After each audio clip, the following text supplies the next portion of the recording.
فوجی عدالتوں میں سیویلین ٹرائل سے متعلق کیس میں جسٹس جمال مندوخیل نے ریمارکس دیے کہ آرمی ایکٹ بنانے کا مقصد سمجھ آ جائے تو آدھا مسئلہ حل ہو جائے گا۔ سپریم کورٹ میں دوران سماعت بانی کے وکیل عزیز بھنڈاری نے دلائل دیے کہ آئین کا آرٹیکل 245 فوج کو عدالتی اختیارات نہیں دیتا۔ جسٹس حسن اظہر رضوی نے بانی پی ٹی آئی کی جانب سے 9 مئی واقعات کی مذمت کا سوال اٹھایا ہے۔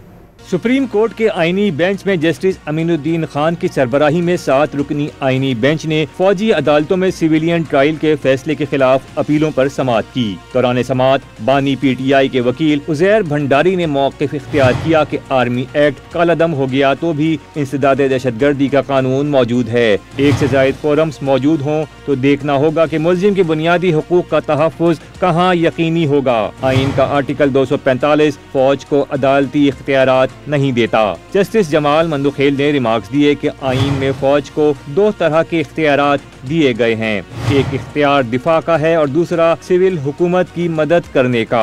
عزیر بھنڈاری نے دلائل دیے کہ عدالت قرار دے چکی کہ فوج اگر کسی حملہ آور کو گرفتار کرے گی تو سول حکام کے حوالے کیا جائے گا۔ ہر ادارے کو اختیارات آئین سے ہی ملتے ہیں۔ جسٹس جمال مندوخیل نے ریمارکس دیے کہ آرمی ایکٹ بنانے کا مقصد کیا تھا یہ سمجھ آ جائے تو آدھا مسئلہ حل ہو جائے گا۔ دوران سماعت جسٹس حسن اظہر رضوی نے بانی پی ٹی آئی کی جانب سے 9 مئی واقعات کی مذمت کا سوال اٹھایا۔ ریمارکس دیے کہ کراچی میں کرفیو لگنے پر فوج آتی تھی تو لوگ پھول پھینکتے تھے۔ ایک ہی دن میں جی ایچ کیو سمیت مختلف مقدمات پر حملے ہوئے۔ کیا سابق وزیر اعظم نے 9 مئی واقعات کی مذمت کی کہ یہ غلط ہوا؟ وکیل عزیر بھنڈاری نے جواب دیا کہ بانی پی ٹی آئی نے 9 مئی کی مذمت اپنی تحریری معروضات میں کی ہے۔ بانی پی ٹی آئی نے کہا کہ جو ذمہ دار ہیں انہیں سزا دی جائے۔ مذمت کا مطلب یہ نہیں کہ بانی سرکاری موقف تسلیم کرتے ہیں۔ فوج آرٹیکل 245 کے علاوہ سیویلینز کے خلاف کوئی قدم نہیں اٹھا سکتی۔ سیویلین حکام ہر صورت میں فوج سے بالاتر ہوتے ہیں۔ کمانڈنگ آفیسر کا